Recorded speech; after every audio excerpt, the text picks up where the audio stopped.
Тек ұрыста ғана адамның барлық қасиеті сынға түседі. Егер де бейбіт уақытта адамның кейбір ерекшеліктері байқалмаса, онда олар ұрыс үстінде ашыла түседі. Ұрыс психологиясы сан қырлы. Адамның жеке және қоғамдық өміріне, оның қасиеттеріне соғыс әсер етпей қоймайды. 151. Ұрыста зәреңнің зәр түбіне кеткенін жасыра алмайсың. Ұрыс жалған батырлықтың бет пердесін сыпырып тастайды. Жалған нәрсе оқтың астында шыдас бермейді. Тек ұрыста ғана адам ерліктен мүлдем айырылып қалады. Немесе керісінше толық түрде көрсете алады. 152. Соғыс ет турағыш машина емес. Өйткені екі жақта да қырып жою құралдар бірдей.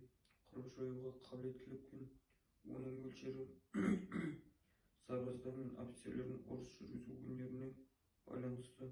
Соғыс өнерін толық меңгеріп, ұрыс жүргізе алатындар үшін соғыс белгілі бір дәрежеде қырып жойғыштық сипатынан айырылады. 153. Ұрыс өнерінің негізі дұшпанға оқпен әсер ету. Оның адам күшін қырып жою, өз күшіңді аман сақтау. Ұрыс жүргізу өнерінің мәні де осыған байланысты. Ұрыстың идеясы жеңіске адам шығынын болдырмай қол жеткізу. Ал ұрысты адам шығынын неғұрлым аз етіп жеңу бұл өнер. 154. Қарсылық көрсете алатын бір сарбаз шабуылға шыққан 10 сарбазға елеулі әрі басып өте алмайтын тосқауыл бола алады. Ұрыс тәжірибелері көзімді осыған жеткізді. Жұрт бір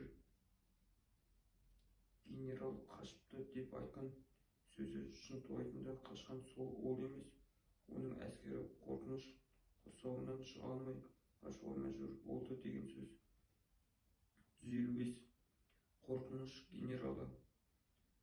Апат генералы. Ол батыл сарбаздан сескенеді, ал қорқақ маршалды алқымынан алады. Соғыс пен әскердің ұрыс қимылдан екі генерал басқарады. Әскери генерал мен қорқыныш генералы. Екінші бейнесі жоқ барлық жерде тартып жүретін құпия көрінбес генерал. Оның әрекеті жай түскендей.